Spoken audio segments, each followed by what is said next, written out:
Can I work for 20 hours a week and pay my tuition balance? If I count the number of times I've gotten this question, I think I should be a billionaire by now. So let's talk about it today. So as an international student in the UK, you're only allowed to work 20 hours per week during term time. And a lot of students want to know if that is going to be enough for them to pay their tuition balance. A lot of students pay 50%, 40%, some people pay 60% of their tuition from their home country. So when they get to the UK, they actually need to pay up the balance. And a lot of people want to know if it's actually possible for them to work and pay their tuition balance. And the simple answer is no.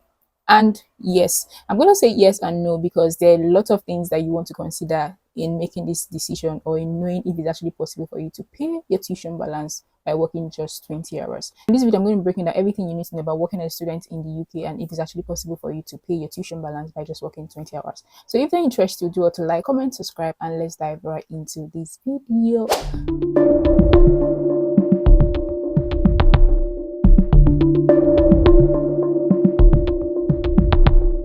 Hi guys, if you're new here, my name is Dami. I'm an international student here in the UK and I talk about the UK lifestyle, study abroad, and every other thing in between. And if you're a returning subscriber, thank you so much for coming back. Please like, comment, subscribe so that YouTube can recommend this video to other people. This particular topic is very, very sensitive and a lot of people have different takes about it. And I think I have a lot to say about this because a lot of people have been asking me, they want to know, is it possible? Can I pay? Can I not pay? This and that. So as somebody that has been living here for over a year now, I'm going to tell you that it is not possible. And I'm also going to say it's possible if you can know how to manage your expenses. So let's talk about the possibilities. How is it possible for you to work 20 hours a week as a student? Then you'll be able to pay your tuition fee. So I'm going to say that if you know how to budget your expenses, and I'm not just going to be talking, we're going to be doing two practical examples and we're going to be breaking it down one after the other. So let's say, what kind of job can you get as an international student coming into the UK? There are a lot of jobs. A lot of people do some retail jobs, care jobs, support jobs, bank support jobs, retail assistant, cleaning jobs, kitchen porter, a lot of jobs really, depending on whatever you get. I don't think that actually really matters as long as you want to make money, right? It's just for the meantime. So currently in the UK, the minimum you can earn, because I think they increase it yearly, currently 2025, the minimum wage is £12.21 per hour. So as an international student, let's say you get a job that's going to give you your 20 hours, but most of the times you might not get a job that will give you your 20 hours. That's just the absolute truth. You might be working with different agencies. One will give you 5 hours, some might give you 8, some might give you 12. You might not even be able to see a job that is going to complete the whole 20 hours in a week. So let's just assume that you are even lucky, you got an organization that is willing to give you 20 hours contract in a week. So let's assume your salary is £12.21. So if you calculate £12.21 times 20 hours, you're going to be getting 900 and something, right? So let's just say on an average, you're earning 900. So in your 900 now, you have a lot of expenses that you want to figure out from this money. You have bills to pay, you have accommodation to pay, you have transportation, you have feeding, you probably want to send small money home, might not be every month, but you should just calculate all those things, right? So we'll do the analysis. Let's say, for example, you have £5,000 balance and you're earning £900 every month. How long is that going to take you to pay up? How long is it going to take you to pay up if you're solely depending on working in the UK without having any backup plans? This is why I always say that use Amber, because with Amber, you can still get an accommodation that is from £75 per week. That actually depends on your location though, but if you can get that, it's going to save you a lot on expenses. And these rooms are verified rooms that actually gives you access to all the bills. You don't have to worry about data, council tax, all those things. It is bills inclusive. They also provide you accommodation that's close to your university, so you don't have to burn a lot of money on transportation because that is a lot as well. Because if you have to enter train of about 1 hour, 2 hours to your school every day, how are you going to save? They also allow you to pay in installment. That means you don't even have to pay all the money. You don't have to pay all the accommodation at once. They give a reasonable installment and they provide you with flexible payment plan. And this is actually going to ease you a lot of stress in terms of paying for your accommodation. Another good thing is you can actually filter the kind of accommodation you want. You can check if you want gym in your accommodation, you want study lounge, the kind of people you want, if you want communities like Indians, Nigerians. So you can use the filter effect to get that kind of accommodation you're looking for. They provide you with accommodation where you can actually build a lot of communities, where you can have like minds, people that are also students like you, different people from different diverse backgrounds, Nigerian, people from Spain, wherever. This actually gives you opportunities to bond with other people, to connect with them, to get different opportunities. One thing I actually love about Amber is the fact that they provide you with 24/7 support. In case you need anything, they're actually there for you to help you sort out any problem, because this country you need support and they're actually available for you. And currently, if you book through Amber, you get up to £800 discount from airport pickups, UK SIM card, and so on. So trust me, housing is not where you want to spend your own money, because that's like the biggest issues of international students in this country. So if you book Amber, that's actually going to take a lot of expenses off you.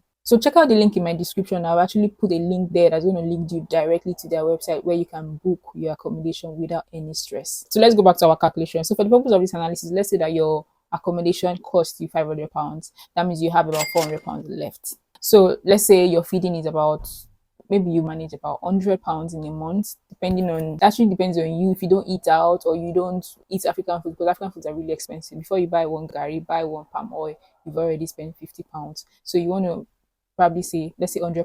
That means you have £300 left. Transportation, you want to go to school, maybe you want to use the bus, sometimes you need to use Uber, sometimes you want to get on a train. How much do you have left? Maybe you have £100 at the end of the month. Let's talk about your SIM card, because you actually need internet. Maybe you're on a contract of, let's say, £10 per month. You actually have nothing left. That's just the truth. But how can you save money? How can you actually save to be able to pay for your tuition balance? I'm going to say that if you have the opportunity of sharing your accommodation with somebody, that's how a lot of people save money here. If you have family members, you can stay with them. You don't have to come and do big boy, big girl, I want my space. I know that you don't have money. You're going to suffer.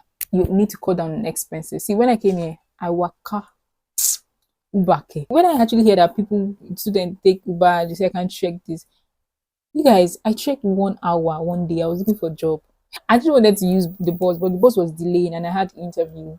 They said I should come by 9. I got to the bus station, bus wasn't coming. I was like, what am I going to do?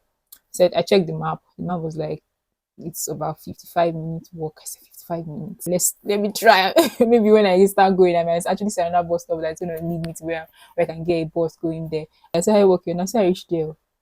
Oh my god. I couldn't believe that I can trek that far. So some people say, no, I can't go, I'll use Uber. And any small distance in this country, you're going to be saying £10, £12. And you say, oh, it's nothing, just more money. Before you start calculating all this money, at the end of the month, you've literally spent a lot on transportation. So how can you save money? If you on transportation, maybe you have to use train to school or to work or whatever, get a rail card. I've actually done a video earlier explaining how you can get some discount bonuses as a student here. So you have to explore every student opportunity before you actually end, because there are a lot of discounts you're going to get on transportation. You can get rail card, so that actually cuts down maybe about 20 or 25% on your train ticket. You can get the Oyster card for your bus. I mean, it actually gives you discount on bus, depending on your location, really. So anything that's actually going to help you with this cost, you want to be on it. You don't want to be that one that'll say, no, I don't want to trek, I don't want to do this. Guy, you go suffer. Another way that you can actually save up is to leverage on your holidays. You can request for your term timetable. That actually gives you the dates that you're in sessions and the dates that you have, the date that you have holidays. You see, those dates that you have holidays, guy, work cool. December is like holidays, like the Christmas break and all that. People can work more than 20 hours. You need to see the way students work this time around, because that's the opportunity for them to work. Because that's actually the only opportunity, aside from some 1 week, 2 weeks that you get in between. And some people actually have the luck. And some people actually get about 3 months, 4 months in between holidays. But I didn't have that, and it was so painful because it was really stressful. But a lot of people have it. If you have that, leverage on it. If you can save, you can work maybe 1.5 or 2,000 in a month, and you have 4 months, you've already paid your balance.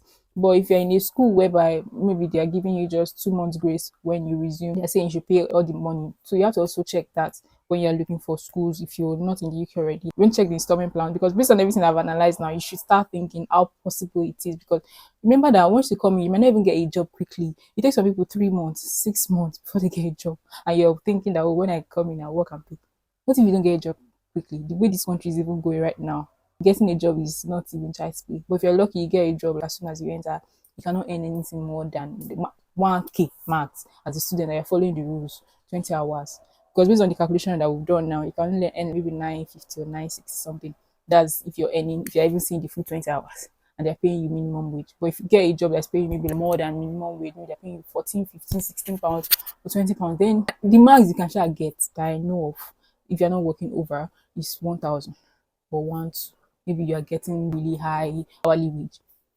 But you can see that it's quite impossible. And that's why I said it is a yes and no. If you have the opportunity to stay in an accommodation where you're not paying anything, or you're getting free transport to work, or you have a family that they are feeding you, or you're just using your money for is to save, then why not? You can pay.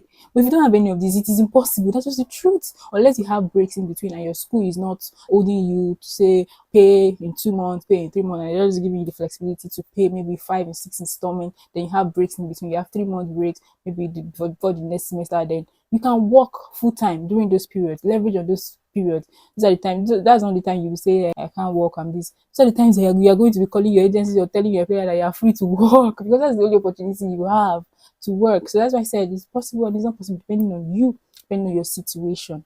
And it also boils down to the kind of lifestyle you're living as a student. Some people are fashionistas, they want to wear this one. My sister, my brother, Primark. Even now, so Primark is expensive. Primark is what you be wearing for now. You really want to save money. You have to cut your coat according to your size. You don't need plenty coat. Who are you peppering? You don't have money. Because you see some people, they go to designer stores without much that you're earning. And you really want to, but I don't think somebody needs to tell you all of those things, but you just need to cut your coat according to your size. There are a lot of charity stores that you can go to that can get cheap and even designer outfits. They're just charity. People bring it there. Some people you might have to pay, but it won't be that expensive as getting the new ones. And those clothes are really good. Just for you to survive that phase, pay your school fees and then balance. You can now start wearing all the designer after you balance your tuition. So basically what I'm going to say is come with money. Don't wait. Don't be hoping that, oh, I'll come and work and pay. It is quite impossible unless you have support. Somebody is willing to assist you with your accommodation. Somebody is willing to give you money for feeding. Come with your proof of funds. Come with money so that you can pay your tuition. That's the truth. Unless you want to add something else to it. But if you want to follow the rules, you want to do your work, you want to study, and you want to pass, and you want to go to class. Because another thing for you to even have the chance to work, because some schools, your timetable might not even give you that flexibility of working. So if you have that mentality, you're bringing that mentality from Nigeria that, oh, get too wiki like this, I'll come and work. Your timetable will tell you, be playing, just be playing. When you have classes from Mondays to Friday, how do you want to work? Weekends, you're already tired. Is it that weekend that you're now going to be working 20 hours? How do you do it? I know that some people work 20 hours straight like that. Maybe they work from Saturday up until the next, just 20 hours, 2 days straight up. But how now? You're not going to rest. But some people are lucky, they only have classes maybe twice a week, some people once a week, some people 3 times. So they have 2 days, 4 days to get their 20 hours. And some people work every day, they work 2 hours throughout the week and they'll be able to complete their 20 hours, some 3 hours every day, depending on, however. Just make sure that you're at least covering 15 to 20 hours every week so that you can be able to save up something. It is quite a lot. It's not easy. Life as an international student in this country, bro, it is not easy, but it is not impossible. So I want you to, I think this is going to give you a perspective of what you should be expecting, and so that you don't think just coming to work and school might not give you the chance. You might never get a job that will pay you up to that. You might not even get your complete hours. So what do? You'll be stranded. So that's why you have to think twice. You have to plan strategically. And you have to look for how to cut on your expenses every way possible. There are a lot of applications, there are a lot of websites where you can get cheap things. You just need to research really. There are a lot of, I've heard about some websites where you just go to where people dump things that they don't use again. Maybe you need some household items, maybe kitchen utensils. There are a lot of people just dump things. And then if you go on the street, I know some of my friends pick some things on the street. Like if they don't need anything anymore, microwave, like some items, electronics, you just drop it somewhere on the road and you can just pick it up if anybody needs it. But if you go to charity stores, there are lots of things that you can get there instead of you buying everything. Because from all the expenses that we did analyze. You want to get bed, you want to get this, you want to get that. So that's why I said use Ambassador so that you can get fully furnished accommodation that comes with bills, everything, and you don't have to worry about. Because inside your 1,900, is that where you want to be looking for? Pay this one, pay that one. So you don't have money, you are broke. So that's it. So you'll be the judge, you'll be the one to say if it's possible for you or it's not possible for you based on this analogy. And I hope that you're able to pick one or two things from everything that I've explained and look for how to save money on your transportation by getting real card, getting a star card, going to charity stores, getting a university that gives you flexibility, that gives you that your tuition is affordable. Because if you go and pick school that is 20k now, how do you pay? Because some people say they got offer of 19,000. I'm like, I don't know how you want to pay. I don't know. So, and if you already know that if you don't pay, you're going to be removed from your course and you're going to be sent back home. So, the decision is yours and it's up to you, and I'm wishing you all the best. So, if you're able to get one or two things from this video, do well to like, comment, subscribe, and I'll catch you on my next video. Bye, guys.